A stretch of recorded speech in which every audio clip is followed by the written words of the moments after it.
नमस्कार। मैं सारे दर्शकों का स्वागत करता हूं हमारे आज के खास जो हमारा सत्संग कार्यक्रम है जिसमें हम डिस्कस करेंगे एजुकेशन सिस्टम के जो चैलेंजेस हैं भारत में। हम सबको ये पता है कि हम टेक्नोलॉजी के एक क्रॉस रोड पे खड़े हैं। अभी हम देख पा रहे हैं कि पीछे 10 साल में हमने देखा कि कहाँ से वायर्ड कम्युनिकेशन को रिप्लेस करते हुए wireless communication I, mobile I, high speed internet आया।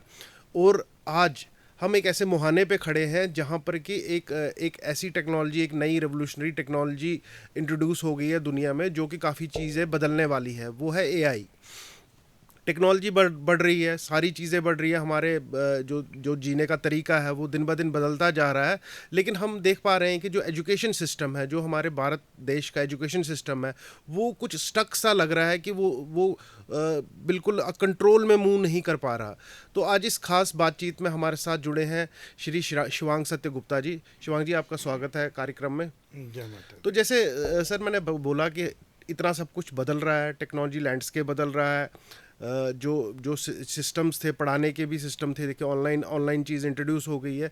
तो एक इस चेंज के टाइम पे कुछ ऐसी कंपनीज भी मार्केट में आई हैं कि जो इस चेंज का फ़ायदा भी उठाना चाहती थी। बायजूस जैसी कंपनी आई थी मार्केट में, लेकिन आज उसकी स्टैंडिंग इतनी अच्छी नहीं है। तो इस सारे जो ये इस तरीके का माहौल बना हुआ है एजुकेशन सिस्टम के अंदर, जो कन्फ्यूजन का माहौल बना हुआ है, उसको कैसे फेस करें हम।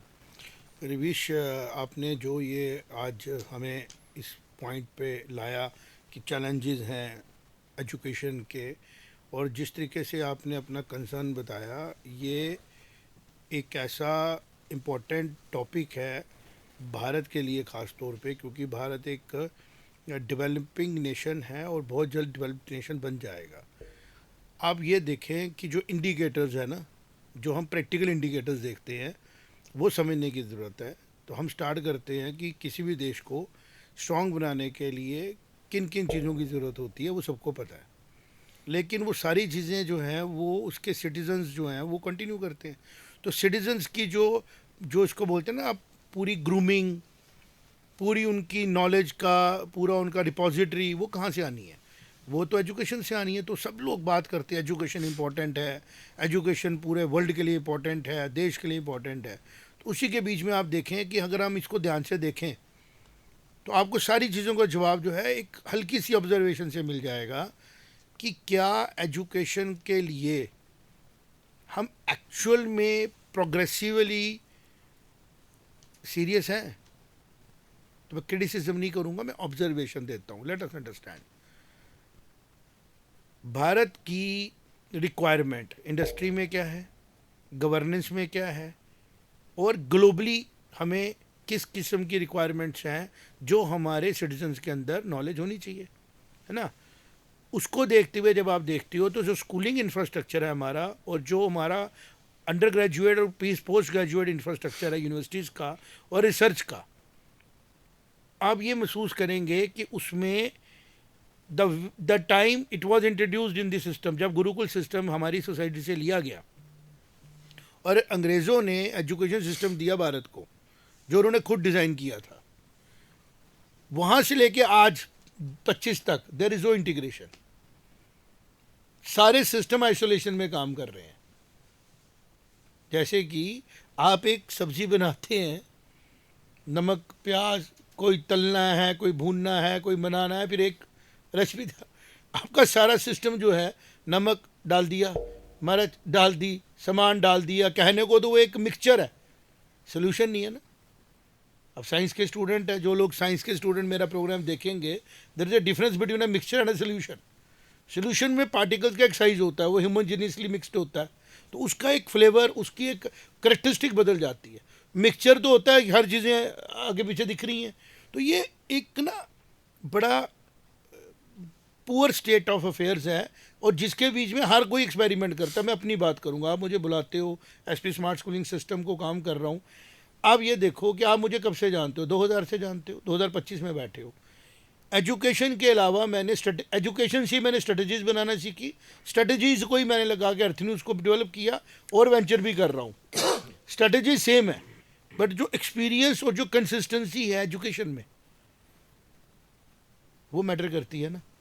आप मुझे ये बताना है पेरेंट्स को कि जो चैलेंजेस सबसे बड़ी क्या बन गई है, कि क्या तैयार करें कि बच्चा सेल्फ डिपेंडेंट हो जाए फाइनेंशियली, क्या करें कि बच्चा जो है बिहेवियर हैंडल कर सके इंडिपेंडेंटली, क्या करें कि वो सोशली सिक्योर हो जाए, क्या करें कि वो रिलेशनशिप्स में कंफ्यूज ना हो। तो बात समझने की है ना। तो पेरेंट्स के लिए बड़ा चैलेंजिंग हो गया है कि कैसे करें, क्योंकि कंसिस्टेंसी किसके साथ होगी। आप यहाँ से आज सब लोग कुंभ जा रहे हैं, तो आप ये देखें कि ट्रेन की टिकट ली जाती है, ट्रेन दिल्ली पहुंचती है, दिल्ली से रिजर्व कैटेगरी वालों ने चढ़ना है, और वो ट्रेन में चढ़ ही नहीं पाते हैं, क्योंकि ट्रेन में वो लोग चढ़ जाते हैं जिनके पास ना टिकट है, क्योंकि उनको अंदर एक्साइटमेंट पैदा की गई है कि कुंभ में जाना है और वहाँ जाके हमने स्नान करना है। वो किसी गवर्नमेंट ने नहीं की है, वो उनकी अपनी इच्छा है, क्योंकि इंफॉर्मेशन टेक्नोलॉजी ने नॉलेज शेयर कर दी। हर आदमी बता रहा है कि कुंभ के 144 साल के बाद आया हुआ टाइम है, कुंभ स्नान करने से आपको मोक्ष मिलेगा। और ये कोई अच्छी बुरी बात थोड़ी, बहुत अच्छी बात है। स्टैम्पीड्स तो हर रिलीजियस पॉइंट पे हो चुकी हैं, मक्का में हुई है ना, हमारे यहाँ पे छठ में हो चुकी हैं, श्री माता वैष्णो देवी में हो चुकी है। लेकिन मेरी एज ए एजुकेशनिस्ट तो नहीं, मैं बोलता हूँ खुद को, मैं एक थिंकिंग करता हूँ और ऑब्जर्व करता हूँ, मुझे ये हॉबी है। तो चूंकि मैं ज़्यादातर ऑब्जर्वेशन स्कूलिंग को देखता हूँ, तो मैं ये आपको बता सकता हूँ कि ये मेरी ऑब्जर्वेशन है। आप जो एक्सपर्ट्स ऑफ एजुकेशन हैं, जो रिसर्च कर रहे हैं यूनिवर्सिटीज़ में, आप बिठा के उनसे करवा लें, मुझे खुशी होगी, क्योंकि आ जाके वो उधर ही आएंगे जहाँ पे हम डायरेक्टली पहुँच गए। Understood what I am saying. मैं ये कहने की कोशिश कर रहा हूँ कि वो ट्रेन में नहीं चढ़ पाए, ये ऑब्जर्वेशन है बिहेवियर ऑफ द क्राउड की। तो जो बिहेवियर ऑफ क्राउड कैसे बना, हम उसको इग्नोर कैसे कर सकते हैं कि आप अपने बच्चे के लिए क्या प्लान कर रहे हैं, वो साइड पे रह जाएगा, भीड़ उसको कहाँ ले जाएगी आपको पता ही नहीं लगेगा। भीड़ का इन्फ्लुएंस है ना। वो जो लोग वहाँ गए थे, वो ऐसे नहीं थे कि किसी आदिवासी कुंबे से आए थे उठ के, ठीक, और वो वेल ऑफ भी थे, ठीक है, वो ऐसे भी नहीं थे कि वो थर्ड वर्ल्ड से आ रहे हैं, उनको पता ही नहीं है ट्रेन में कैसे चढ़ना है। बट वो जो एक माइंड सेट होता है ना, एक प्रोवोकेशन का पॉइंट सेट है, वो ले जाता है। तो उसका सानों की जड़ कहाँ पे है कि जिन एजुकेशनल सिस्टम से वो निकले हैं उनका इम्पैक्ट ही नहीं है। और मैं आपको कड़ी बाय कड़ी जोड़ दूंगा कि ये जो टेक्नोलॉजी आ रही है ना, ये इंप्रूव करेगी चीज़ों को, अगर इस टेक्नोलॉजी का इस्तेमाल करने के लिए एक प्लान है, एक प्रोग्राम है। नहीं होती स्टैम्पीड, आज लोग सब मांग रहे हैं उनका इस्तीफा। जी बिल्कुल, जैसे हम देख पाते हैं कि जापान में किस डिसिप्लिन से ट्रेन्स को पकड़ा जाता है, या लाइन का डिसिप्लिन। आप अगर उसको डिकोड करोगे ना, उनका related एजुकेशन है। सिस्टम आपको डिसिप्लिन मिलेगा। बिल्कुल। और यही चीज़ मैं ये बार बार कहता हूँ, जब मुझे सबने कहा कि एसपी स्मार्ट स्कूलिंग सिस्टम में आपने जम्मू जैसे शहर में, मैं उनको ये कहता हूँ, मेरी खुशकिस्मती है कि मुझे जम्मू के लोगों की सेवा करने का मौका मिला, कश्मीर का, लद्दाख का। और तब मिला मौका मेरी फैमिली को जब जम्मू कश्मीर में बड़े टफ हालात थे, आज भी हैं। आज भी को जम्मू कश्मीर के हालात आप बोलो कि बड़े ज़्यादा पॉजिटिव हो गए, ऐसा नहीं है। जम्मू कश्मीर के हालात आज भी टफ़ हैं। टफ़ क्यों है? गवर्नेंस हमारी अभी भी कुछ क्लैरिटी के साथ नहीं चल रही है। जोग्राफिकल टेरेंस आज भी टफ़ हैं। अभी बदहाल में आपने देखा क्यों कैजुअल्टी हुई, किसी को क्लैरिटी नहीं हुई है क्यों हुई है। तो ये डेली वेजर सड़कों पे आज भी मार खा रहे हैं, और जबकि ये सारी चीज़ें नहीं होनी चाहिए। और ये कंट्रोल में है, मतलब किसी डिसीजन के कारण ये रुक सकती थी, काफ़ी चीज़ें रुक सकती थी। मेरा ये है कि मेरा बेनिफिट क्या है सिस्टम को, मेरा आपको क्या बेनिफिट हो सकता है। Being you are enthusiast of knowledge, basically आपका भी काम जर्नलिज्म तो है नहीं, मेरा भी नहीं है। हम लोग जर्नलिज्म बाय चॉइस बने हैं ना। तो उसमें मैं ये स्पेसिफिक करना चाहता हूँ, एजुकेशन को लेके जो क्लैरिटी चाहिए ना, उससे ज़्यादा एजुकेशन को लेके एक्साइटमेंट है। जी, जैसे कोई सर्जन को लगता है कि मैं इसका इलाज कर दूंगा, तो वो एस्ट्रोलॉजर बन जाता है, और वो सर्जन कहता है बस एनजीओ कर दो, बंदा मर जाए, कोई प्रॉब्लम नहीं है। तो ये एक होलिस्टिकली देखना है ना, वो कौन देखेगा। अब जैसे मेरी ऑर्गेनाइजेशन है, जब कोविड आया सब लोग मुझे कहने लगे कि क्या करना है। मैंने कहा 2G पे जाएंगे, क्योंकि 2G थी, ऑप्शन था, और व्हाट्सएप ही ऑप्शन था। सब लोग टीम्स ले रहे थे, जूम ले रहे थे। मैंने कहा फ्री में मिल रही हैं आपको, क्योंकि इनको पैसा मिला, लेकिन ये चलेंगी नहीं क्योंकि आपके यहाँ 2G है। और बड़ी ह्यूमन क्राइम अच्छी की अब कोविड के अंदर इनका 2019 का टाइम खत्म हुआ था और भाई यहाँ पे 2G रिस्ट्रिक्शंस था थी, जी। रिस्ट्रिक्शंस थी, इंटरनेट रिस्ट्रिक्शन थी, कश्मीर में कई जगह तो इंटरनेट बंद ही था। बिल्कुल बंद था। तो मैंने क्या करना चाहिए था, मुझे वो करना चाहिए था जो होना चाहिए। अब मैं उसको उठा के फंडिंग लेने चला जाता और फंडिंग लेके आता, फिर क्लाइंट एक्विजिशन पे काम करता, जैसा आज के एटेक्स ने किया। जो चीज़ हमारे काम आ सकती थी वो हमें मिस हो गई, क्योंकि ऑनेस्टी, डिसिप्लिन, क्लैरिटी ये कहाँ से आनी चाहिए? फैमिली से, अपने एजुकेशनल इंस्टीट्यूशन से। तो मैंने बड़ी जगह कहा कि आपकी यूनिवर्सिटियाँ हाईली डिसिप्लिन होनी चाहिए। मैं छोटी सी एग्जांपल देता हूँ, आपको भी अच्छी लगेगी और जो लोग सुनेंगे उनको भी अच्छा लगेगा, कि जो छोटा बच्चा होता है ना 3 साल का, उसको स्कूल जाना ही नहीं। अब एन पे कह रही है 5 साल तक आप उसको डिस्टर्ब मत करो। मैं उसकी एक एग्जांपल ले रहा था, ये 15-20 साल से मैं अपनी ऑब्जर्वेशन दे रहा हूँ कि जो छोटे बच्चे हैं ना, उनको डिसिप्लिन नहीं पूछ के खाना, उनको रैंडमनेस नहीं करने देनी।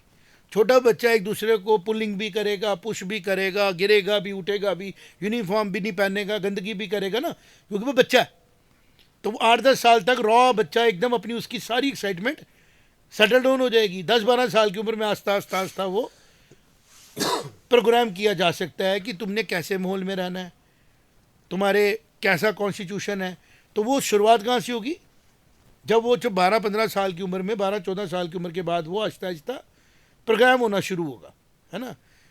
आप ये बताओ, हम किसी भी चीज़ को मूर्ति बनाते हैं तो पहले मिट्टी को थोड़ी शेप लेने देते हैं ना, थोड़ी सी हार्ड, ताकि वो सांचे में आ सके। आप एक लिक्विडेटेड मिट्टी को थोड़ी सांचे में डालोगे, उसकी अपनी शेप कोई बनेगी नहीं। वही हो रहा है कि जिस एज में बच्चे को हमें स्टेबलाइज करना था, उस एज में उसको फ्रीडम दी गई, ठीक, क्योंकि वो एग्जॉस्ट पहले हो गया बचपन में। छोटा बच्चा नर्सरी का लाइन में चल रहा है, लाइन में आ रहा है, जबकि उसकी एज नहीं है लाइन में चलने की, उसकी एज है अभी घूमने की, उसकी एज है फिरने की, उसकी एज है कोई ऑर्डर नहीं फॉलो करने की। कृष्ण भगवान की एग्जांपल लेता हूँ, उनसे ऊपर तो कोई डिसिप्लिन नहीं है। 8 साल तक, 10 साल तक यही सुनने में मिलता है, मटकी फोड़ दी, चोरियाँ कर दी, शरारतें कर दी, मजाक किया, मस्ती की। और जैसे 11-12 साल के हुए, संदीपनी के पास पहुँचे, गुरुजी ने उसको गाइड करना शुरू कर दिया और वो कृष्ण भगवान के रूप में अवतार बन गए। यही एजुकेशन है जो मिस हो गई। और आज क्या चैलेंज है? आज भी कंसोलिडेट फादर मदर के तौर पे मैं ये देख रहा हूँ कि you are also in trouble. तुम भी फादर हो, तुम्हें भी कभी एंग्जाइटी आती होगा क्या पढ़ाऊंगा कि बच्चा प्रोफेशनल बने, बड़े होके बोलेगा पापा आपने मुझे क्या सिखाया, आपने मुझे वो लाइन दे दी जिसका फ्यूचर ही नहीं था, है ना। तो इसमें एक चीज़ तो ना जिसका फ्यूचर होगा ही होगा, वो है लाइफस्टाइल, है ना।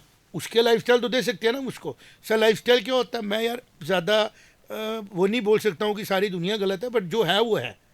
एक्चुअल में ग्लोबल फिनोमिना प्रॉब्लमेटिक है ये, इट्स नॉट इंडिया की प्रॉब्लम। उठा के ले आते हैं, कोई चला जाता फिनलैंड का उठा के, कोई अमेरिका का model. All these models at school level and undergraduate level are not productive. Harvard is not a school, it is university, है ना। IIT is not a school, it is a university, deemed to be university type का इसका research centre है, autonomous ये institutes हैं। What about schooling system? ये क्या करते हैं, जितनी रैंडमनेस है स्कूलिंग सिस्टम में अप टू ग्रेजुएशन लेवल, वो एकदम जिसको बोलते हैं ना कि ये क्लटर इकट्ठा करते रहते हैं। क्लटर मतलब बड़ा सा रिपोजिटरी इकट्ठा करो जी, फिर उनमें से ना रैंडमली सेलेक्ट करो डायमंड्स अपने लिए, कोई 2-4 निकल जाते हैं, उन्हीं को गाते रहते हैं। हार्वर्ड को हम अगर एग्जाम्पल माने, ऑक्सफोर्ड को माने, और इंडिया में हम DU को माने या हम माने IIT स्कोर, IIM को, IIM तो PG लेवल होता है। मुझे एक बात बताओ, अगर उनको वैसे ही करोड़ दे दे जैसा हर स्कूल को मिलता है, मैं बता देता हूँ इनका रियलिटी बाहर आ जाएगी। ये क्या करते हैं, बड़ा स्मार्ट वर्क, छूट रहा है उसको नहीं देखेंगे कि एक क्लास में अगर इंडिया में एट प्रेजेंट 2 करोड़ के करीब स्टूडेंट्स की स्ट्रेंथ है, टेक्निकली देख लें जिन्होंने देखना है। मैंने मैक्रो एनालिसिस किया होता है, I need not to do micro analysis, micro individuals पे होता है, भीड़ पे नहीं होता है। 2 करोड़ की स्ट्रेंथ मानो एक क्लास में भारत में। आप बताओ कितनी सीटें हैं कलेक्टिवली हर डिपार्टमेंट को लगा के अंडर ग्रेजुएट में? आपको जवाब पता लग जाएगा, करो चेक जाके गूगल सारे। मैं I am just giving you. अब अगर वहाँ उसके कंपैरिजन में 20% सीटें नहीं हैं तो बाकी बच्चे किधर गए? इसका मतलब आप कह रहे हो यहाँ फेल होंगे या ड्रॉप करेंगे, PG नहीं करेंगे या अंडर ग्रेजुएट नहीं करेंगे। अच्छा फिर अंडर ग्रेजुएट का PG में कितनी सीटें हैं? फिर पीजी के बाद रिसर्च में कितनी किसको करवानी है? ये सारी चीज़ें जब तक इंटीग्रेट नहीं होंगी और उसको फ्यूचरिस्टिक नहीं बनाया जाएगा, तब तक क्या हो रहा है, जैसे होते ना भीड़ में, जैसे वो पन्ना की खादानों में जाते हैं, गड्ढा खोदो 200 रुपये दो, हीरा मिल गया तुम्हारा, नहीं मिल गया तो रहने दो, है ना? आजकल वो चल रहा है, अब गोल्ड डिगिंग में आता है, पन्ना की खदानों में चले जाओ, वो उधर छान बान करते रहो, तुम्हारी किस्मत। वैसी चीज़ें चल रही है। लेकिन एक फैमिली के लिए तो वो पन्ना की मिसाल नहीं ना, फैमिली के लिए वो 2 बच्चे उनका फ्यूचर है ना? मैक्रो लेवल पे तो वो जीरो है। क्या हो गया, 2 बच्चे फेल हो गए, 10 बच्चे फेल हो गए।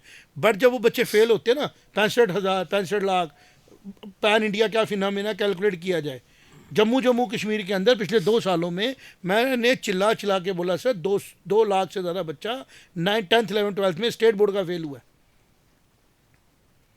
लगभग। वो 2 लाख बच्चा 2 फैमिलीज का बच्चा है, उन फैमिलियों में कितना स्ट्रेस है। तो इसका सोल्यूशन निकालने के लिए मेरे जैसे लाखों लोग चाहिए जो अपने अपने लेवल पे कैलकुलेटिव तरीके से काम कर रहे हैं। उसके लिए सेक्रीफाइस करना पड़ता है। अभी हम बैठे हुए थे, अब डिस्ट्रप्शन तो बढ़ेगी ना, कोई एआई का गाना गाना शुरू कर देगा, इससे नौकरियां मिलेंगी, बिल्कुल मिलेंगी, इससे भी मिलेंगी। कोई बोलेगा जी एग्रीकल्चर से मिलेंगी, इससे भी मिलेंगी। कोई बोलेगा जी आईएएस करने पे मिलेंगे, वो भी मिलेगी। मैं ये कह रहा हूँ पीएन भी चाहिए, मल्टी वर्कर भी चाहिए, इंडस्ट्रियलिस्ट भी चाहिए, मेरे जैसे काउंसलर भी चाहिए, थिंकर भी चाहिए, साइंटिस्ट भी है, आपके जैसे लोग भी चाहिए। सबको खाना चाहिए, सबको अपने अपने फील्ड से खाना मिलेगा। लेकिन जब हम प्रोसेस स्टार्ट करने लगते हैं, हम बिगिनिंग किससे करते हैं? बिगिनिंग कैसी होनी चाहिए? टॉप से बॉटम आते हैं, बॉटम से टॉप पे जाते हैं। बताओ, बॉटम से टॉप। हम कैसे जा रहे हैं? टॉप टॉप से बॉटम। मतलब ये कहने का है, हम बच्चों को कहते हैं तू 100% स्कोर करेगा। अच्छा 100 नहीं कर पा रहा, चल 80 कर ले। अच्छा 80 नहीं कर पा रहा, 30 कर ले। इसका क्या नुकसान होता है? इसका नुकसान ये होता है कि अगर 50 बच्चे क्लास में बैठे हैं, पूरा साल हमने क्या किया, उस 1% को तैयार करने के लिए लगाया जो एंड में 1% निकलना था, और 99 वालों को अप्रोप्रिएट नॉलेज और टाइम नहीं दिया। और जब साल खत्म हो गया, टाइम कम हो गया, फिर उस 99% बच्चों को हमने हैंडल किया जिसके लिए बचा 1 महीना, और जो 1% था वो इग्नोर ही हो गया।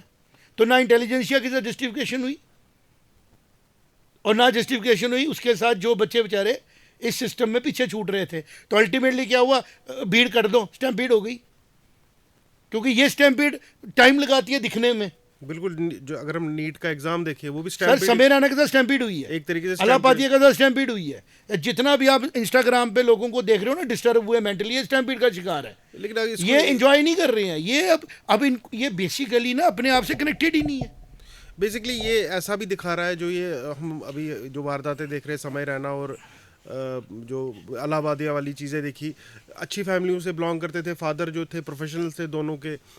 लेकिन मुझे कहीं ना कहीं ये पिछले 10 से 15 साल का जो सिस्टम चला है एजुकेशन का, और जो उसका इंटरेक्शन हुआ है टेक्नोलॉजी और 10 से 15 साल आप ले जाओ इसको, कोई 20 साल पीछे, बिल्कुल 20 साल 2021-22 के बाद की बात करूंगा मैं। तो ये एक तरीके से इंटरेक्शन ऑफ जो कमज़ोरियां हैं एजुकेशन सिस्टम की कमज़ोरियां, interaction with internet and real world. मैं इसका रिजल्ट मैं ऐसे इसको बताता हूँ। पॉपुलेशन बढ़ी, ठीक, और एंट्री इनटू एजुकेशन जो है ना, वो एक नया फील्ड खुल गया जिसके अंदर कंप्लायंस की ज़रूरत ही नहीं है। आपका माइंडसेट क्या है, आपकी बुक क्या बोलती है। अब जैसे मैं हूँ, मैंने टेक्निकली एजुकेशन में आने का मेरा फैमिली की वजह से मेरे को मौका मिला, लेकिन technically I am a technocrat, ठीक है। I am a graduate in computer applications, ठीक ठाक मेरे को नॉलेज है। आज भी कंप्यूटर्स की एप्लीकेशंस के लिए मैं अपने आप को एक रीजनेबली राइट पर्सन मानता हूँ। तो जब मैंने अपनी फैमिली को देखा तो मुझे ये एजुकेशन में आना था, तो सबसे पहले क्या काम किया, मैंने बीएड, मैं गया बुक स्टॉल पे, पकड़ंगा में शॉप थी, मैंने कहा मुझे कोई बुक दो जिसमें ये लिखा हो कि स्कूलिंग को मैनेज कैसे करते हैं, स्कूल मैनेजमेंट पे बुक दो। You will amaze to know I could not find a reasonable book. फिर मुझे एक बीएड की बुक मिली, उसका एक सब्जेक्ट है स्कूल मैनेजमेंट। मैंने बुक उठाई चैप्टर वाइज, मैंने पढ़ना शुरू किया। उसमें था टाइम टेबल कैसे लगाते हैं, ड्यूटीज ऑफ टीचर क्या होती है, रजिस्टर कौन से मेंटेन करने होते हैं। 2-3 साल वो एक किताब लगाई मैंने अपने अंदर डाली, ताकि अगर मैं ये स्कूल चला रहा हूँ तो मुझे इसके बारे में नोट्स पता होने चाहिए। फिर मेरे वहाँ काचू साहब होते थे जो हायर सेकेंडरी स्कूल श्रीनगर से रिटायर होकर आए थे, वो इंग्लिश पढ़ाते थे, उनके साथ बैठ के मैंने ट्रेनिंग ली। फिर ठाकर डेरू सिंह से डायरेक्टर कॉलेज से एसओ रिटायर हुए थे, उनसे समझा क्या क्या होते हैं। तो मेरी लर्निंग मुझे 10-12 साल लग गए उसको सीखने में। फिर जब मैंने अपनी पोजीशन में आया, मैं कोऑर्डिनेटर की पोस्ट बैठा, मैं कोऑर्डिनेट करूँगा। तो कोऑर्डिनेशन से मैंने शुरू किया, फिर मुझे उसके अंदर इनोवेशनें पता लगी। आहिस्ता आहिस्ता आज की डेट में मैं एक रेलेवेंट इंसान हूँ जो स्कूलिंग सिस्टम के अंदर अपने स्टूडेंट्स को रोक पा रहा है इन प्रॉब्लमों से। तो मैंने रोका कैसे? स्ट्रक्चर किया। जब मैंने स्ट्रक्चर किया तो कई लोगों को लगा ये हमारे मनी मैटर्स में इंटरफेयर कर रहा है। पहले तो लगा उन टीचरों को जो ट्यूशन पढ़ाने के पैसे ले रहे थे कि मैंने उनको बोला भाई पैसे मत लो, क्योंकि मुझे बच्चे के से फिक्र है कि बच्चे का टाइम डबल जा रहा है। वो बच्चे को इस टाइम पे खेल कूद करनी चाहिए, सेल्फ स्टडी करनी चाहिए, वो फिर दोबारा इनएक्टिव एजुकेशन में जा रहा है, पैसिव एजुकेशन में जा रहा है। और ये एजुकेशन ही ना है, ये एंगेजमेंट है। आप एक बार खाना खा लेते हो, आपकी कैपेसिटी फुल हो जाती है, फिर आपको 2-2 बार खाना खिलाना पड़ रहा है, तो वो लोड आ गया ना स्टमक पे। तो भाई फास्टिंग भी ज़रूरी है, अगर स्टमक को है तो माइंड को भी तो रिफ्रेशमेंट ज़रूरी है। तो मैंने अपने स्ट्रक्चर्स को एक स्ट्रक्चर तरीके से किया। आज की डेट में मैं ये बात इसलिए कर रहा हूँ, आप मेरे से जो बात कर रहे हो उसका कारण ये है कि जो फैमिलीज़ के अंदर पेरेंट्स हैं, अल्टीमेटली लोड उन पे आया हुआ है, और पहले भी था, आज भी रहेगा, आगे भी रहेगा। और वो जो है वो कंफ्यूज इसलिए हो गए हैं क्योंकि एक्स्ट्रा नॉलेज उनको बहुत दे दी गई है, वो अपनी कॉमन सेंस से सोल्यूशन निकाल रहे हैं। ये एक सीरियस लाइन है, डिफाइंड लाइन है। गुरुकुलम सिस्टम के अंदर अब इसको भी एक मीडिया मैनेजमेंट कर दी, जैसे मैदा खराब हो गया, जैसे हर चीज़ पे अब गुरुकुलम आएगा। भाई गुरुकुलम गुरु से होता है। कोई कह रहा था जी मेंटर्स हैं हम लोग, ये नए नए वर्ड लाते हैं। मुझे दुख इस बात का होता है कि आज से पहले भी, पिछले 70s-80s के मेरे फादर भी, उन्होंने एजुकेशन लाया, चलो जी हम कुछ और नहीं कर रहे हैं तो इजी वे, खुद पढ़ा हुआ पढ़ा देते हैं। आना कौन चाहिए था इसमें? जो ट्रेंड स्पेसिफिकली होता है। ट्रेन कौन करता? जब सिस्टम होता तो ट्रेनिंग होती ना। सिस्टम एग्जिस्ट ही नहीं कर रहा था। Bachelor in education is to teach. अब अगर बीएड का कोर्स निकालो ना, वो कोर्स ही रिलेवेंट नहीं है to be a teacher. MEd का निकालो, मास्टर ऑफ एजुकेशन को वो सिखाते रहते हैं लॉज क्या है, एक्ट क्या है। क्लासरूम में खड़े होके डिलीवर क्या करना और क्या होना चाहिए उसके बारे में कौन सिखा सकता है? मुझे बताओ। एक इंजीनियर ही दूसरे को इंजीनियर बना सकता है ना। अभी तक पिछले 4-5 साल तक, 10 साल के पहले तो बीटा का लोड ही नहीं था पढ़ाना। और जो कोर्स, जो सिलेबस अपग्रेड किया था वो इंजीनियरिंग से जुड़ता हुआ था, न्यूमेरिकल बेस्ड था। उसको बीएससी में न्यूमेरिकल्स का इतना इंट्रोडक्शन था नहीं। तो ये चीज़ समझनी है कि हर चीज़ को इंटीग्रेट करना है। अब ये कौन कर सकता है? गवर्नमेंट्स करेंगी। गवर्नमेंट्स के पास कितने काम है? गवर्नमेंट पॉलिटिकली वापस आने के लिए सोचेंगी इस काम पे काम करी, तो कौन कर सकता है? आज की डेट में हो सकता है पेरेंट्स अपने आगे पीछे देखें कौन इंसान सीरियस है, कौन सी ऑर्गेनाइजेशन सीरियसली अपने बच्चों के लिए काम कर रही है और उसका विजन क्लियर है, उसको पकड़ लें। बड़ी अच्छी अच्छी ऑर्गेनाइजेशन। अभी आप रिसेंटली क्लिंका की एग्जांपल देख रहे थे, हम न्यूज़ चल रही है, जो हादसे ये स्कूलों में, कॉलेजों में, यूनिवर्सिटियों में हो रहे हैं। हमारी भी प्रॉब्लम्स आती हैं, बट उसका हल निकालने के लिए, सोल्यूशन निकालना है ना। कि आपको एक बच्चे को हैंडल करने के लिए बाद में क्राइम करने के बाद पुलिस चाहिए, है ना। और वो बच्चे, वो लोग जब स्कूलों में हैं, कॉलेजों में हैं, तो क्या वहाँ क्राइम नहीं हो रहे? वहाँ उनको इम्यूनिटी मिल रही है। और प्रेशर किस पे डाला गया? मैनेजमेंट्स पे। तो मैनेजमेंट्स, मुझे नहीं समझ में आ रहा कि इमीडिएटली बोलती क्यों नहीं हम नहीं करेंगे काम। बिकॉज हमें डिफाइंड आप स्ट्रक्चर्स नहीं दे रहे हो, आप हमें क्लियर अथॉरिटी नहीं दे रहे हो। एक बच्चा स्कूल के अंदर एक इम्यूनिटी लेके बैठा होता है कि अगर मैं कुछ भी करूँगा जो क्रिमिनल ऑफेंस है गेट के बाहर, अंदर मुझे सेकंड चांस मिलेगा। तो आपको क्या लगता है वो डिसिप्लिन होगा? वो रिस्पेक्ट करेगा कि 3 सीट करनी है, मैं नहीं घुसूंगा? वो नहीं करेगा। और इसी का नतीजा क्या निकल रहा है कि बच्चों को अलग अलग किस्म की अट्रैक्शंस पैदा हो रही हैं। और इसको अब बुना कौन रहा है? वो लोग जो बड़े सीरियस नहीं हैं अपने प्रोफेशन को लेके। आज वो एडटेक का काम करेंगे, ट्यूशन का, कल वो छोड़ के चले जाएंगे, केएस बन जाएंगे। तो आप 2 साल पहले तक तो आप टीचर थे, फिर आपको केएस करना था, तो आपने वो 2 साल का नॉलेज किधर छोड़ा? इसका मतलब दे आर ट्रेनर्स, सिखा देंगे आपको, फिर आपका इस्तेमाल उसका जो मर्जी करो। तो मेरा ये अब अपने लिए क्लैरिटी है, और आपके जो देखेंगे इसको, कि जितनी भी प्रॉब्लम्स फैमिलीज फेस कर रही हैं आज और आगे करेंगी, जितनी भी प्रॉब्लम ये समाज फेस करेगा, उसका इग्निशन पॉइंट है एजुकेशन, और फाइनल पॉइंट है ट्रबल इन दी सोसाइटी। अगर आप इसको ठीक करना चाहते हो, आपको बैक टू स्कूल जाना पड़ेगा। आपके जितने स्कूल्स हैं उनके लिए कॉन्क्रीट फ्यूचरिस्टिक प्लान बनाना पड़ेगा, और बन सकता है बड़ा इजी है, क्योंकि ये एक ऐसी चीज़ है जो ऑटोमेटिक चलती है। अब इसके अंदर चैलेंजेस की जहाँ तक बात आएगी, सबसे बड़ा चैलेंज है, अभी हम फिजिक्स वाला की मेल देख रहे थे, हमारे स्कूल की मेल पे आ गई। वो कह रहा है जी आप अपना स्कूल हमें ठेके पे दे दो, क्योंकि मुझे मिली है फंडिंग 1,000-1,500 करोड़ की, और मैं 100 स्कूल गुरुकुलम बनाऊंगा और भारत का ट्रांसफॉर्म करूंगा। मुझे मन तो कर रहा है उसको पूछूं, तुझे भारत की इमेजिनेशन है? 1,42,000 स्कूल गवर्नमेंट के हायर सेकेंडरीज हैं, वो 13 लाख स्कूल हैं, तेरे 100 स्कूलों से डिसरप्शन पैदा हो रही है। तू एक ऐसा इडियट इंसान है और तेरे फंडर ऐसे इडियट हैं, वर्स्ट इडियट्स हैं। क्या कर रहे हैं? अब एक हाईवे बन रहा है, ये हमारा एक्सप्रेस हाईवे है Ravish, I want you to comment on this. Express highway बन रहा है, इस पर हमने बोला कि मिनिमम स्पीड 90 की चाहिए, नहीं तो गाड़ियाँ स्टॉप हो जाएगी। बीच में एक बंदा आ जाए अपने टोपू साइकिल लेके, मैं जी अब इस एक्सप्रेस हाईवे ना तो स्पीड पकड़ पाएगा है ना, और तू एक इमोशनल कार्ड खेलेगा, सारी गाड़ियाँ जाम लग जाएंगी। तूने अपना सेंटर ला के एक न्यूसेंस वैल्यू क्रिएट की अपनी। बायजू ने भी वही किया, जितने कोचिंग सेंटर ट्यूशन सेंटर के टीचर सब यही कर रहे हैं। दिव्य कीर्ति सर को क्या पता, मुझे नहीं पता आप कर क्या रहे हो, बाद में आपकी कंट्रोवर्सी, कल मुझे भी कंट्रोवर्सी डालेंगे, लेकिन मुझे ये बताएं आप 100 स्कूलों से ट्रांसफॉर्म कैसे करोगे?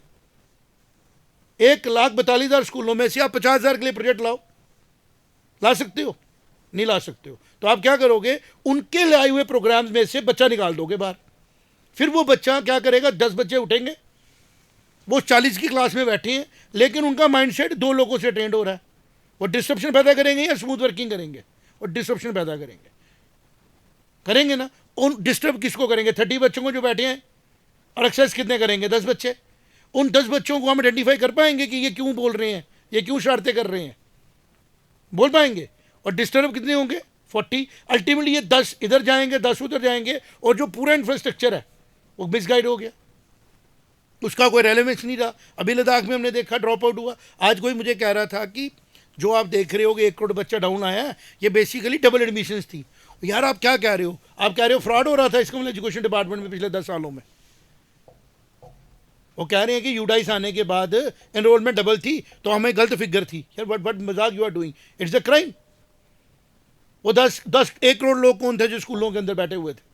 डाटा डबल था तो वेरीफाई करो, लेट दी बी कमीशन, है ना। वो कह रहे थे डमी स्कूल हो रहा था। मतलब आप एजुकेशन को इतना लाइटली ले रहे हो, और फिर आप कह रहे हो कि सड़कों पे दंगे नहीं होंगे, सेकुलरिज्म आएगा, नेशनलिज्म आएगा, हमें वर्कफोर्स बनेगी। आप सिवाय एक अननेसेसरी डिबेटिंग सिस्टम के कुछ नहीं क्रिएट कर रहे हो। Nothing will be conclusive. अभी आपने देखा अलाहाबादिया पे बेचारे पे बन गया स्यापा, अभी आगे लोग नहीं जी इसको सपोर्ट करना है। What is this, what is going on? There are either ors नहीं होते हैं, there are clear right and right wrong होता है। आप डिस्कशन करो, डिबेट करो, बट आप कंक्लूजन तो निकालो किसी चीज़ का। भीड़ है ना कहीं कोई पहुंच जाएगा, उस भीड़ में वो एक पेरेंट खज्जल हो जाएगा जो इस भीड़ को अंडरस्टैंड नहीं कर पाएगा और अपने बच्चे को ट्रेंड्स में भेजना शुरू करेगा। जैसे फिजिक्स वाला कह रहा है 29 रुपये में, मैं कह रहा हूँ तुम मुफ्त में पढ़ा देना। तू पहले बोल कि जितनी मैं ऐडें चला रहा हूँ मुझे पैसे मिले, बोल अपने आगे आके। अन अकेडमी वाला मुंजाल भी बोले, बाजू वाला तो भागी गया ना सिस्टम से। मेरा ये कहना है कि ऑर्गेनाइज इंफ्रास्ट्रक्चर, क्लियर गोल्स, और एनसीईआरटी को बिठा के पूछो, कुछ नहीं करो, टाइमलाइन बनाते हैं ना। 2004 में बोर्ड का बंद कर दो जी एग्ज़ाम, 2020 में एनईपी आ गई, एक एनईपी की इम्प्लीमेंटेशन अभी तक स्कूलों में नहीं हो पा रही है। हम जी सारे स्कूलों, उनको लगता है कि स्कूल तो आइडियल प्लेस बनी हुई है। अंदर आके देखो कि एजुकेशन सिस्टम के अंदर बच्चों का बिहेवियर, टीचर्स का बिहेवियर, आधे टीचर पटवारी बना के घुमाए होते हैं। तो ये education has to be taken as a mission कि हमें आर्मी में लोग चाहिए। कल 72 सैनिक स्कूल के बच्चे जहाँ जाने के लिए लोग लड़ते झगड़ते, पूरे इंडिया में एग्ज़ाम होते हैं ना, सैनिक स्कूल में जाना है, जाओ हेडलाइन पढ़ो, 72 स्टूडेंट सैनिक स्कूल की मैनेजमेंट ने सस्पेंड करने पड़े because they are creating nuisance. तो आपको क्लियर होना है, हम क्लियर है। एसपी स्मार्ट तब तक काम करेगा जब तक सोसाइटी को ज़रूरत होगी सीजनड, डिसिप्लिन और कामयाब वाले टाइप के बच्चों की। रैंडमनेस में हम काम नहीं करेंगे क्योंकि हम क्लियर है, हमारी कंसिस्टेंसी क्लियर है, हमने कंटिन्यूसली काम किया। और आज की डेट में because of the expertise I have done, मेरे से बैठो, मुझे बताओ। अब एक इतना बड़ा बुकलेट आ गया होलिस्टिक डेवलपमेंट का रिकॉर्ड रखने के लिए। मैं ये पूछ रहा हूँ, आपको बताओ ये भरेगा कौन? टीचर टीचर कितने हैं आपके पास? टीचर पढ़ाएंगे क्या? हिस्ट्री सिविक ज्योग्राफी पढ़ के कौन सी फील्ड में जा रहा है बच्चा? सारा चैप्टर निपट जाता है हमारा 2 दिन में, 3 दिन में, जो उन्होंने 6-6 महीने के लिए लगाया। मैं ये क्रिटिसिज्म नहीं कर रहा हूँ, मैं ये बता रहा हूँ पेरेंट्स को कि अपने बच्चों को ज़रा बांधो मत अभी इस सिस्टम के बीच में, उनको थोड़ा रिलैक्स रखो, उनको खाना पीना, उठना उठाना, वार्मथ, प्यार, घुमाना, थोड़ा सा रियल वर्ल्ड के साथ मिलाओ और प्रोफेशनली उनको अपने आप आहिस्ता आहिस्ता ग्रूम होने दो। अगर आपने मेरी बात सुन के मेरे पीछे लगा दे तो भी गलत, अगर आपने किसी और के पीछे लगा गया तो भी गलत। उसके पीछे खड़े रहो जो खुद क्लियर है। बड़ी अच्छी ऑर्गेनाइजेशंस हैं ये जो एक्सपेरिमेंट किए जा रहे हैं, हमें मिले आ रही हैं, ठेके पे दे दो जी स्कूल। जी, जबकि उनका ऑब्जेक्टिव हमें पता है कि वो तो उन्होंने फिजिक्स वाला की ट्यूशन ही मेन टारगेट है उनका, कि हमने जी ये जो ट्यूशन सेंटर है इसी को सुदृढ़ सर करना है। नाम देखो ना, मैं और इसके जहाँ ऊपर तक- कैटेगरिकली बोलूंगा, अलग पांडे को अगर फिजिक्स के 4 लफ्ज आते थे, शॉर्टकट पता था, बट मुझे ही नहीं समझ में आता कि छोटे बच्चों को आप प्री मैच्योर अगर बना के मेंटली फिट कर रहे हो, उसका रिजल्ट क्या दे रहे हो? मतलब एक बच्चे को आपने 7वीं में 11th-12th का नहीं बताऊंगा, यूनिवर्सिटी लेवल की फिजिक्स उठा के सिखा दी। मैं ये देखूंगा, मेरा एक्सपेरिमेंट का सब्जेक्ट आ गया ना, कि अगर हम जिंदा रहे कि 20 साल के बाद बच्चा फिजिक्स में रिसर्च कर रहा है या कोई और ही काम कर रहा हो। हमें तो ये देखना है ना कि अगर हमारे HCL वालों को बोला गया by the chief of army staff कि I am not happy, you are not able to deliver me jets. अगर आज हमें चिप्स की टेक्नोलॉजी के अंदर भारत के रिसर्च के इंस्टीट्यूट्स की तरफ से, इंडस्ट्रियल इंस्टीट्यूट्स की तरफ से वर्कफोर्स नहीं मिल रही है, तो मेरा कंसर्न ये कर क्या रहे थे? You got my point, what I want to communicate. मेरा ये कहना है कि आज की डेट में because of the information technology बड़ी चीज़ें क्लियर हो रही हैं, हम भी तो इसलिए बोल पा रहे हैं ना। तो हमारा थॉट प्रोसेस जो है वो क्लियर ये है कि कोचिंग सेंटर्स का जो ये इंटरफेरेंसीज है, ये उस साइकिल की तरह जो हाईवे पे चढ़ जाता है, खुद क्लियर नहीं होता है, हवा खाता है, हाईवे के नज़ारे लेता है और उन चंद लोगों को एड्रेस करता है जो चंद लोग डिस्ट्रप्शन पसंद करते हैं। और जब कोई रिजल्ट आता है उनके हाथ में, कहते हैं जी हमारा रिजल्ट आया, अब बंद कर दो, रिजल्ट अब भी आएगा, क्योंकि इंटेलिजेंट बच्चा, परफॉर्मिंग बच्चा तो भगवान भेज रहे हैं ना, उसको तो किसी चीज़ की वो अपने आप चलता है। फिर उसको ग्रूमिंग की जरूरत है। ये डिस्टर्ब कितनों को करते हैं वो देखो ना, एक्साइटमेंट कितनों को क्रिएट करते हैं वो देखो ना। तो ये डिस्टर्बर्स है। अब आ गया कि चैलेंज क्या आएगा? चैलेंज ये आएगा कि एआई की तो बड़ी पुरानी बात है, एआई तो आर्टिफिशियल इंटेलिजेंस बोला करो इसको, ताकि आम आदमी को समझ आए कि आपके अंदर भी जो इंटेलिजेंस है ना रवीश, तेरे अंदर मेरे अंदर भी आर्टिफिशियल है, ये कोई नेचुरल नहीं है। नेचुरल इंटेलिजेंस होती कि जैसे हमारी दंत कथाओं में आता है ना, ये भगवान कालीबीर पैदा हुए, पैदा होते ही वो उन्होंने एक इंसिडेंट कर दिया जिसमें कि लगा कि इनके पास नेचुरल इंटेलिजेंस है। कृष्ण भगवान पैदा हुए, पूतना को मार दिया, क्योंकि उस स्टेज में बाकी हम जितने लोग बैठे हैं, we have spend time on this planet. हमारी आइज़ इनपुट डिवाइस है, हमारे कान इनपुट डिवाइस है, हमारी स्किन इनपुट डिवाइस है, हम ऑब्जर्व कर रहे हैं और हमारी एक रिपोजिटरी बन रही है। उसी रिपोजिटरी को आहिस्ता आहिस्ता बढ़ते बढ़ते बढ़ते वो एक दिन इतनी ज़्यादा रिपोजिटरी बन जाती है कि वो सेल्फ इंट्रैक्शन शुरू कर देती है। और वहीं से जितनी मैं बातें कर रहा हूँ, अगर मैंने 2019-8 में ये किताबें नहीं पढ़ी होती, 25 साल इस लाइन को 26 साल नहीं दिए होते, तो मैं भी नहीं बोल पाता ना। तो ये जो मैं बोल पा रहा हूँ, जिसको लोग बोल रहे हैं नेचुरल है, जस्ट बिकॉज कि मेरे को समझा जा रहा है ह्यूमन, ऐसा नहीं है। ये भी आर्टिफिशियल है, ये भी बाहर से अंदर गई है और फिर एक फ़िलासफ़ी आती है कि अंदर से बाहर आती है। वो फ़िलासफ़ी है, प्रैक्टिकली मेरी मेमोरीज़ में ये बातें, और उन मेमोरीज़ के साथ मैं मैनिपुलेट करके इमेजिनेटिव तरीके से देख रहा हूँ कि फ्यूचर क्या होगा। तो मैं कोशिश कर रहा हूँ देखने की, मैं कितना एक्यूरेट देख पाऊँगा, जितना एक्यूरेट डाटा मेरे पास है, और फिर बियॉन्ड भी देख पाऊँगा। वो मिस्ट्री है, वो मिस्ट्री तो ना आप डिकोड कर सकते हो ना मैं कर सकता हूँ। तो आर्टिफिशियल इंटेलिजेंस को भी डाटा चाहिए, उसको भी इनपुट डिवाइसेस चाहिए, उसको भी प्रोसेसिंग के लिए सॉफ्टवेयर चाहिए, उसको चलाने के लिए भी हमारे को इंफ्रास्ट्रक्चर बिल्ड करना है। उसके बैकएंड जो सर्वर पहले मतलब मानो कि एक लिमिटेड कैपेसिटी का सर्वर काम कर रहा था, इस टेक्नोलॉजी के नेक्स्ट फेज में आने से बड़े सर्वर रूम चाहिए, मेंटेनेंस ज़्यादा चाहिए, तो एम्प्लॉयमेंट तो बढ़ेगी। अब हमने अपने स्कूलों में कब तक लाना है उसको, या खाली डिस्कशनें कर करके चलाना है और किसी और को कहना तू कर ले। जैसे साउथ कोरिया या नॉर्थ कोरिया अगर आप देखो, उनके अंदर टेक्नोलॉजी का इतना जल्दी क्यों साउथ कोरिया में आया है, हिंडाई भी उधर से निकल रही है, बिकॉज छोटा सा मुल्क है, जापान छोटा सा मुल्क है, वो स्पेसिफिक हो गए, उनके अंदर चेंजेस लाना आसान है। सिंगापुर छोटा मुल्क है, चेंजेस जल्दी आ रही हैं। दुबई छोटा मुल्क है, जल्दी आ रही है। आपको भारत के लिए, हमारी सोसाइटी के लिए भी डिसिसिव लोग बिठाने हैं फॉर लॉन्ग टर्म। जब एक बार इन्होंने डिस्कशन की थी, मुझे किसी ब्यूरोक्रेट का फ़ोन आया था कि मेरे से मांगा जा रहा है कि एनईपी के रिलेटेड मेरी सेमिनार है, मुझे बताओ। मैंने बोला सर उनको एक रिक्वेस्ट करो, मैम उनको एक रिक्वेस्ट करो कि एनईपी इम्प्लीमेंटेशन के लिए पर्सन स्पेसिफिक पोस्टिंग करो। है रवीश, मतलब ये कहने का कि अगर रवीश आंडू को हमने बनाया commissioner education for NEP implementation, तो 10 साल के लिए इसको मत छेड़ो, अनलेस एंड अनटिल तेरी कोई कंप्लेंट आए। उससे क्या होगा कि इम्प्लीमेंटेशन हो पाएगी। आपने पोस्ट रखी कमिश्नर की और 4 बंदे बदल दिए, तो इम्प्लीमेंटेशन कैसी हो पाएगी? मैं एक ऑपरेशन पे 4 डॉक्टर बिठा दो, तू आधा कर, तू आधा कर, तू आधा कर, स्टेबिलिटी आएगी? एक सॉफ्टवेयर बन सकता है segmented? You have to keep person who is going to perform.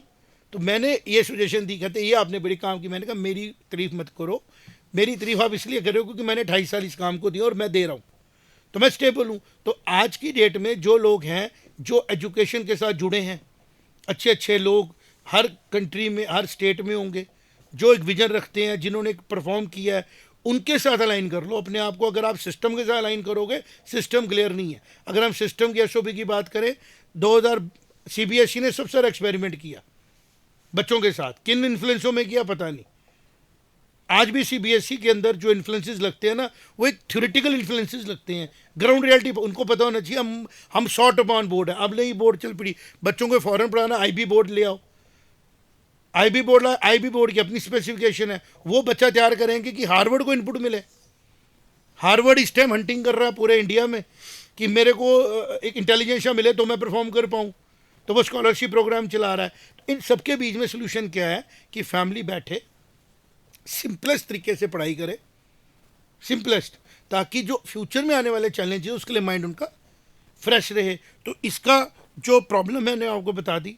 Problem ये है कि बहुत से लोग जो है वो ऑफर कर रहे हैं प्रोडक्ट्स को, और गवर्नमेंट साइलेंट म्यूट स्पेक्टेटर की तरह बैठी है, और कंट्रोल किसको कर पा रही है? जो ऑलरेडी कंट्रोल्ड है।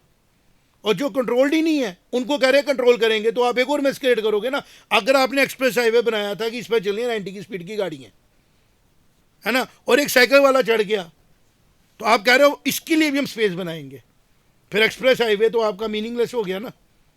यू हैव टू क्लियर कि इस साइकिल वाले को चलना है या इसको नीचे चलना है नॉर्मल रोड पे। This is what I am saying. Tuitions को आप पर्सनलाइज रख सकते थे। कोई ऐसा बच्चा है जो मेन सिस्टम में नहीं चल पा रहा है, उसको एक एक्स्ट्रा सपोर्ट की जरूरत, उसके लिए आप प्रोग्राम बनाते, ट्रेन लोग लाते, स्पेसिफिक लोग लाते। आपने क्या किया? एक आदमी जो आपकी कन्फ्यूजन को और बढ़ा रहा है। जैसे पॉलिटिक्स में आप देखो, बैड एक्सपेरिमेंट्स हुए। वीपी सिंह जी का बैड एक्सपेरिमेंट हुआ, कंटिन्यूसली 91 से लेके 99 तक we could not get a stable सरकार। पीवी नरसिम्हा राव का पार्ट निकाल दो अगर आप, उसका नतीजा क्या हुआ? प्रोग्रेस ही नहीं प्रॉपर हुई। और फिर मनमोहन सिंह जी का टाइम है, 12 साल हमें सरकार मिली, एटलीस्ट स्टेबल मिली। दो टर्नओवर है मनमोहन सिंह के, 10 साल हुआ, 10 साल। फिर भी इकोनॉमी हमारी स्टेबल हुई दोबारा से, फिर प्रोग्रेस हुई। अब मोदी जी के 15 साल हो रहे हैं, हम स्टेबल हो रहे हैं। स्टेबिलिटी इज़ वेरी इंपॉर्टेंट ना। अब एक्सपेरिमेंट ही करते रहो तो थोड़ी स्टेबिलिटी होती है।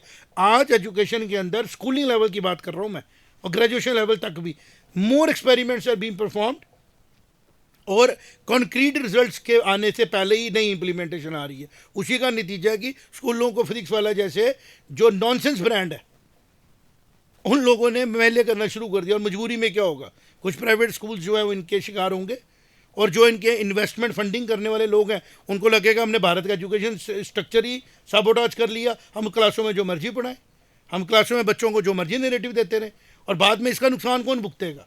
नुकसान भुगतेगी आने वाली जनरेशन है। और मुझे इस बात की खुशी होगी, और आपको भी होगी रवीश, हम इसका पार्ट नहीं थे। हमने गीता को फॉलो किया, हमने वो काम किया जो आने वाले समय में प्रूव होगा कि this was the solution. Integration, 1 student 1 goal, clarity. बच्चा अपनी मंजिल पे पहुंच रहा है, फिर उसके अंदर फ्रीडम भी है, वो जैसे जैसे बड़ा हो रहा है डिसिप्लिन हो रहा है। इधर उल्टा है, ऑब्जर्वेशन है, नर्सरी का बच्चा मैं कम इन सर, जबकि उसको नहीं पूछना चाहिए, छोटा बच्चा है, वो कभी भी आए कभी भी जाए, है ना। और यूनिवर्सिटी का बच्चा पूछ ही नहीं रहा, कह रहे वो फ्रीडम है, जबकि उसके अंदर एक ऑटो मोड में रिस्पेक्ट आ जानी चाहिए कि मेरे बड़े हैं, मैंने पूछ के अंदर आना है। उल्टा हो रहा है, जैसे जैसे वो यूनिवर्सिटी में जा रहा है वैसे वो रिबेल कर रहा है, और जैसे वो छोटा वो डिसिप्लिन है। रिबेल कब करना चाहिए बच्चे ने? जब वो छोटा है। और ओबीडियंट कब होना चाहिए उसने? जब बड़ा है। इधर उल्टा हो रहा है, फिर भी हम कह रहे हैं जी इसमें इंप्रूवमेंट की। भाई आपका स्ट्रक्चर ही पूरे का पूरा जो है ना, वो ऐसे लोग चला रहे हैं जो इस लाइन को लेके सीरियस ही नहीं है, जिनको नौकरी करनी है, उनके लिए जॉब है। जबकि इस लाइन में वो लोग आने चाहिए जिनके लिए पैशन है, जिनको खुशी मिलती है, जिनको क्लैरिटी मिलती है। ऐसे इन्फ्लुएंसर भी हैं जिनको अच्छा लगता है। बड़ी अच्छी अच्छी शुरू हुई थी कोविड में, कोई सीखें ऐप आ गई थी, कोई जिज्ञासा ऐप आ गई थी, लेकिन उन्होंने देखा कि मेरे को देख नहीं रहा, क्योंकि देखेगा कौन? जो अंगेज हो पाता होगा। अंगेज कौन हो पाएगा? जिसके पास काम नहीं होगा। तो जिनको काम नहीं, उन्होंने कौन सी चीज़ें देखनी थी, वही बनना शुरू हो गई, वही बनना शुरू हो गई। और अल्टीमेटली इसका नुकसान क्या हुआ? नुकसान ये हुआ कि वो ट्रेंड जो है ना, वो क्लासों में घुस रहा है, वो एजुकेशन में घुस रहा है, वो ट्रेल के डब्बे में घुस रहा है, और पार्लियामेंट में भी घुसा नहीं, मार्केटाई हो रही है सबसे ऊपर वाले जगह पे। तो इसका सलूशन यही है कि अगर हम लोग अच्छी सोसाइटी को बनाना चाहते हैं तो हमें अच्छे स्कूल्स डिफाइन करने हैं। कौन है अच्छे स्कूल्स? वो हैं जो रिलीजियसली रिस्पेक्टफुल बनाए बच्चे को, जो नेशन के प्रति कमिटेड बनाए बच्चे को, अपने प्रति उसको अपने से प्यार करना सिखाएं, है ना। वो कैसी होगा? आइसोलेशन में थोड़ी होगा। बच्चे के साथ इंट्रैक्शंस को कंट्रोल करना ज़रूरी है। स्कूल्स को पावर देना ज़रूरी है कि अगर वहाँ पे कोई बंदा इसको भी ब्रेक करता है, स्कूल के पास राइट है कि स्कूल उसके साथ स्ट्रिक्ट एक्शन ले अप टू द एक्सटेंट। और जो बच्चा इस लेवल की इंट्रैक्शन मांग रहा है, कर रहा है, और पनिशमेंट इनवाइट कर रहा है, उसके लिए फिर स्पेशल स्कूल्स बनने चाहिए जो उसको तैयार करे। और इसका मैनेजमेंट गवर्नमेंट्स को करना है, सोसाइटी को करना है, इंडिविजुअल थोड़ी कर सकते हैं। इंडिविजुअल कैसे करेंगे? इंडिविजुअल के पास रिसोर्सेज नहीं ना, गवर्नमेंट के पास है। तो गवर्नमेंट को ऑन करने हैं स्पेशल स्कूल्स, जहाँ पे वो बच्चे आ जाएं जो फरेशियस हैं, वो बड़े होकर क्रिमिनल नहीं बनेंगे, ट्रीटमेंट हो जाएगा। तो वो बच्चे आ जाएं जो नेचुरली थोड़े से अग्रेसिव नेचर है जिनका, जो ज़्यादा ऑब्सेसिव है ना। तो उन लोगों को स्पेसिफिकली साइड पे करके उनके सीजन बनाने की कोशिश करनी है। अभी फ़िलहाल क्या पोजीशन है कि हर बच्चा irrespective of his behaviour is sitting in the same class. Generalized चल रहा है, जर्नलाइज चल रहा है। और उसका नुकसान क्या हो रहा है? एक वो जगह बन गई है जहाँ से इम्प्रूवमेंट आ सकती है, एक वो सेफ हेवन बन गया उन एक्टिविटीज़ के लिए जो एक्टिविटीज़ समाज के लिए बाद में ठीक नहीं है। और इसमें सबसे ज़्यादा नुकसान किसको होता है? जो आदमी इंथुजियास्टिक होता है कि मैं इसको ठीक करूँगा, वो उस बच्चे को भी हाथ लगाता है, उस इंसान को भी हाथ लगाता है जो उसके लिए लाइफ थ्रेट है। हमारे यहाँ हुआ था ना गांधीनगर में, principal was killed inside the school जी जी बिल्कुल। And he was a student. 11th-12th class एक हाथ से थोड़ी हुए हैं। आज की डेट में अगर आप प्रैक्टिकली ग्राउंड पे जाके देखो तो आपको पता लगेगा कि एजुकेशन नहीं हो रही है, एंगेजमेंट हो रही है, और पॉलिटिक्स हो रही है, और डटी पॉलिटिक्स हो रही है एजुकेशन के ऊपर। तो पेरेंट्स का काम है कि वो अलर्ट रहें, बहुत ज़्यादा अपने बच्चे को आइसोलेशन में ना छोड़ें, ना पूरी तरह किसी को क्रिटिसाइज़ करें कि ये गैजेट्स आ गई तो इन्हें ख़राब कर दिया, फ्यूचर में ख़राब हो जाएंगे बच्चे, ना पूरी तरह उसको ट्रस्ट करें। There has to be a balance. और वही एक सोल्यूशन है जो मैंने आप दिया, ज़रूरी करना ज़रूरी है। पहला, रिपीटेडली मैं कहूँगा, जितना हो सके बच्चे को कोचिंग और ट्यूशन सिस्टम से दूर रखें, अच्छे स्कूलों में उसको डालें। अच्छे स्कूल से मेरा मतलब है जिसके पास क्लियर कट प्रोग्राम हो आपके बच्चे के लिए, और जो आपका फैमिली डिसाइड करे अपने बच्चे के लिए बैठ के, उस स्कूल के पास वो प्रोजेक्ट हो कि उस रास्ते पे बच्चे को लेके जा सकता हो कि आपका जो गोल बनाया गया है वो गोल बच्चा अचीव करे आपकी फैमिली की प्रोस्पेरिटी के लिए। और तीसरा है कि जो फ्यूचर है उसको जितना ज़्यादा हम डिकोड कर सकें वो करने की कोशिश करनी है। कैसे करनी है पता लग जाता है, पता लग जाता है अगर आप फैमिली में बैठें, उस हिसाब से आप देखें बच्चे के ट्रेड्स क्या आ रहे हैं, उसके स्किल्स क्या हैं, वो कितना लोड ले पाता है, जितने में वो खुशी खुशी काम कर पाए। अगर वो खुशी खुशी बड़ा लोड लेने की कोशिश कर रहा है दे दो, और अगर अंडर मोटिवेशन ले रहा है, इंसेंटिव के तौर पे ले रहा है, मत दे दो। You will lose your family and you will lose your kids. Incentive से मोटिवेशन नहीं होती, ये माइनर मोटिवेशन है।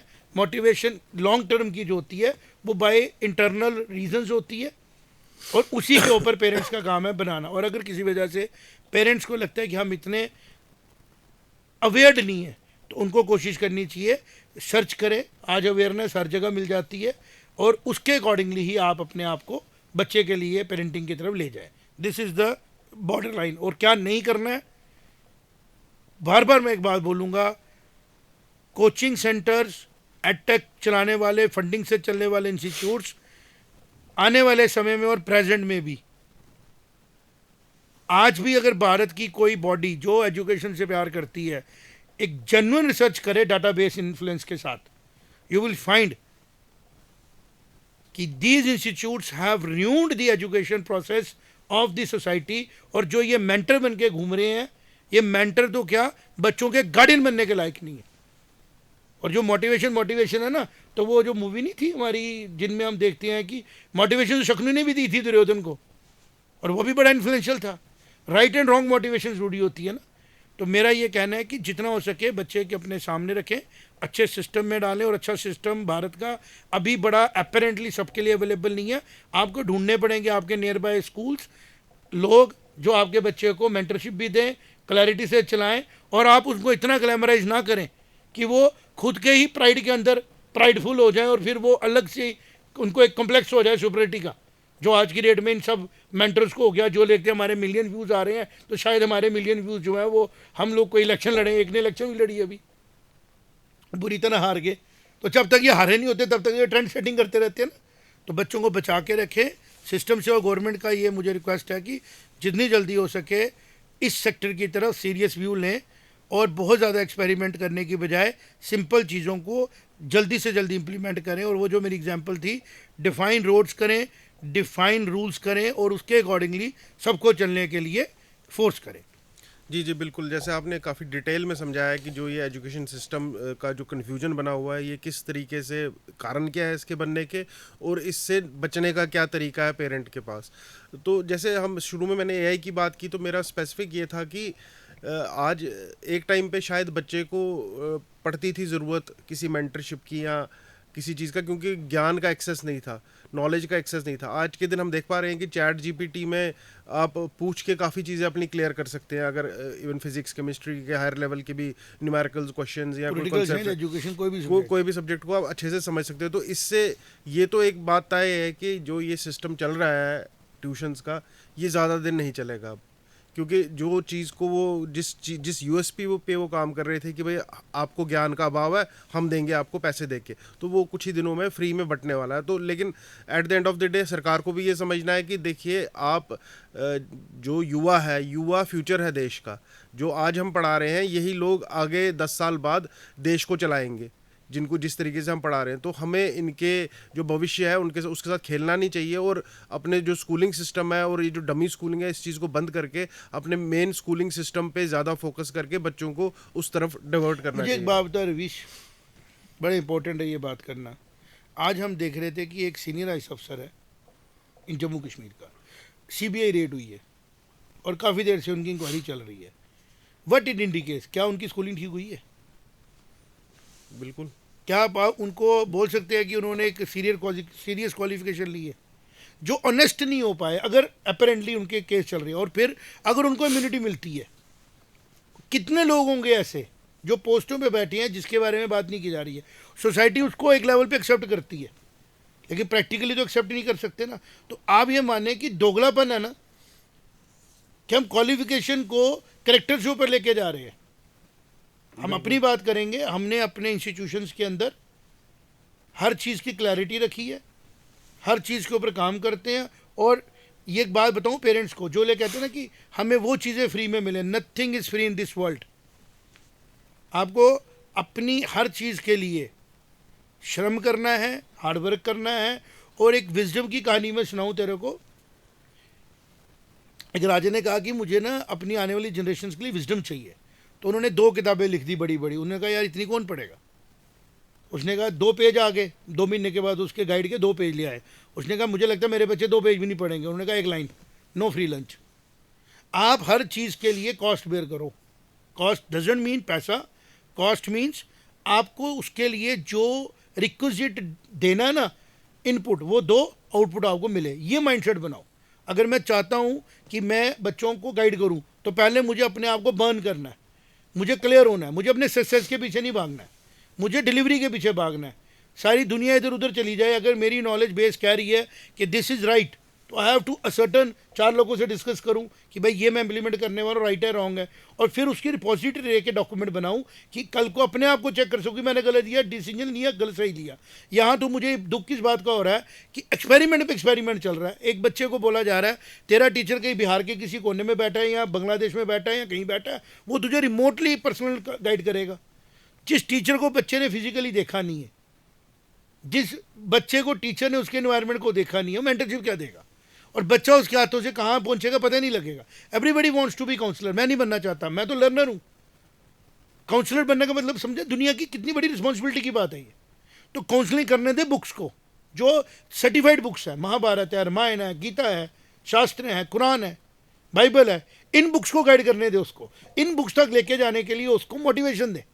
जो बुक्स प्रूव हुई हैं, दुनिया की ऐसी ऐसी अच्छी बुक्स लिखी गई हैं जो आज भी रेलिवेंट है, एआई की बात भी रेलिवेंट रहेंगी, है ना, उस तरफ ले जाएं। अपनी विजडम थोपे नहीं। जो मैं जितनी बातें कर रहा हूँ ना, मैंने इस पर होमवर्क किया है। मैं ऐसे नहीं आ गया उठ के, मैंने आपको बोला ना कि I am working on it, कि अगर इसी तरह सिस्टम चला, हम जैसे लोगों के पास दो ही ऑप्शन ही होंगी, अपनी बातें बोल के साइलेंट हो जाए, है ना, क्योंकि स्टैम्पीड में फंसने वाले लोग हम नहीं हैं। हम सफ़र अबॉर्ड कर देंगे, अपनी जर्नी अबॉर्ड कर देंगे कि भाई हम नहीं पढ़ा पाएंगे, क्योंकि जो आप पढ़ाइए मांग रहे हो वो खुद आप कंफ्यूज्ड है और आपकी डेस्टिनेशन भी कंफ्यूज्ड है।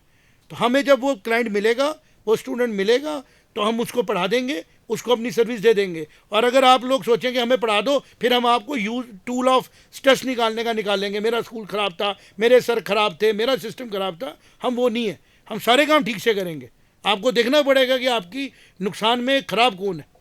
अगर कोई बच्चा मेरे पास आ जाके बोलता है सर मुझे आईआईटी टॉप करना है, मैं बोलूँगा बिल्कुल तू कर सकता है, मैं टीचरों को लगाऊंगा, चेक करो भाई इसकी मैथमेटिक्स स्किल्स कैसी हैं, है ना, तो मैं उसको तैयार कर सकता हूँ ना। या कोई भी सिस्टम है, इधर तो बोले तू चॉइस कर, हम डिलीवर कर देंगे। कितना बड़ा धोखा दे रहे हैं उस इंसान को, देश को कितना बड़ा दे रहे हैं। ऐसा बच्चा आपने तैयार करके, डिकोड करके, शॉर्टकट से आईआईटी में पहुँचाया, आईआईटी ने उसको तैयार किया, बाद में वो बच्चे ने डिग्री छोड़ दी, कहता जी मैं ड्रॉप करूँगा, मुझे तो करनी नहीं है। क्या वो बच्चा अपनी ज़िंदगी के 10 साल जो उसने वेस्ट किए वापस दे सकता है सिस्टम को? खाली उसके 10 साल ही ना थे, वो सिस्टम के थे। तो ये मेरी जो ऑब्जर्वेशन है, मैंने खुल के बात की, मन था बात करने का, रवीश ने सवाल पूछा, मैंने जवाब दे दिया। ये क्रूशल टाइम है, क्लियर सिस्टम्स के साथ चलें, जो क्लियर बात करें, जिनके रोड्स क्लियर हों, जिनके गोल्स क्लियर हों, और जिनके पास आपकी जर्नी को मुकाम पे पहुँचाने के लिए रिक्वेस्टेड ताकत भी हो और उनके पास रिसोर्सेज भी हों।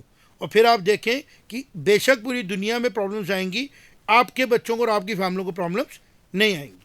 जी जी बिल्कुल, जिस तरीके से काफ़ी नॉलेजफुल चीज़ें आपने आज डिस्कस की, काफ़ी ज़्यादा डेप्थ में लेके गए आप चीज़ों की कि कैसे एजुकेशन सिस्टम को इम्पैक्ट किया जा रहा है और सरकारें चुपचाप इसको देखे जा रही है। पॉलिसी लेवल पे डिसीजंस चेंज चाहिए और ग्राउंड लेवल पे जिस तरीके से एक मंडी का रूप दे दिया गया एजुकेशन को, उसको ख़त्म कर देना चाहिए। धन्यवाद हमसे जुड़ने के लिए, और जल्दी हम पेश करेंगे अपना एक और एपिसोड इस एजुकेशन सिस्टम की सीरीज़ में। जुड़े रहें हमारे साथ। जय माता दी। जय माता दी।